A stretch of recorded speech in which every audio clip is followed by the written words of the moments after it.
We're going to do a brief video on placing a thermostat in a 2002 Dodge Ram 1500. This happens to be a Lone Star edition. It has a 5.9 liter motor in it. See a little background. This fella had this truck worked on. They had to change the thermostat, so they put a new thermostat down in the thermostat housing, way down in that little crack. And since then he's been getting a P1281, P1281 engine code, which is motors too cool. If you look at the gauge after heat up, the gauge barely registers. It doesn't even register a quarter way up. I think they put a 160-degree thermostat in here. These engines expect to run at a certain temperature to be environmentally friendly, and so it's popping the code. Now we're going to pull it apart and see. I got a new thermostat gasket, housing gasket, and so we're going to go ahead and pull this thermostat, see what the situation is. Either way, for $4, we're going to replace the thermostat and hopefully resolve the issue. So we're going to take off this radiator hose. You can see I've disconnected here on this end. I'm going to disconnect it down here first. We'll take this negative ground wire that comes across here between the radiator bracket and the intake manifold. Take that off, get it out of the way. It's just kind of in the way of us accessing down in there, and so we're going to take that off first. Drained part of the fluid out. Didn't drain it all, drained some of it, and so that's where we're going to go. Get back with you. Well, back to it. We managed to get the thermostat housing off. Scraped it a little bit, clean off that gasket surface, but there's the thermostat down in there. It is in correct orientation, which was obviously one of the questions.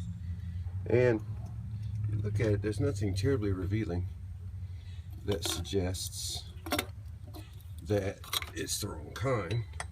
But then again, you really can't tell the difference between a 160, a 180, and the stock OEM recommended 192 to 195. So we're going to assume it's not the one we want, and we're going to replace it with a 192 OEM recommended. Got it at local parts store. Seems to work fine enough. Not going to put it in boiling water and chest it.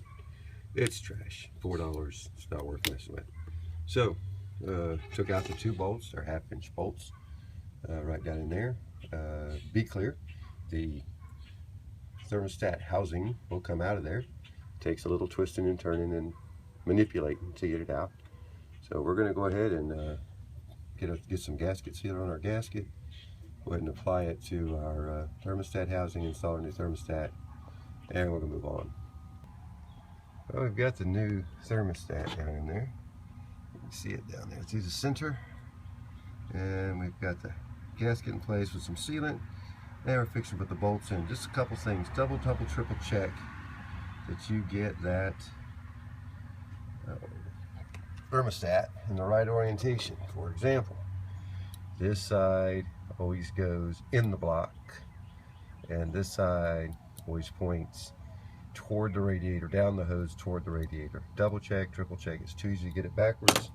Luckily ours wasn't backwards, and this new one also is not backwards. So next thing we're going to do is somehow manage to fish these 1/2-inch bolts down in there. We're going to use some grease on the head of those bolts so that it'll stick up in our socket, so when we get them in there they won't hopefully fall out of the socket, and we'll get this thing put together. Well, it's all back together now. Hose is reinstalled. Clamp holding the accelerator cable, throttle cable, and the kick-down cable is reattached on this end. I'm going to give this thing about an hour and a half, and let that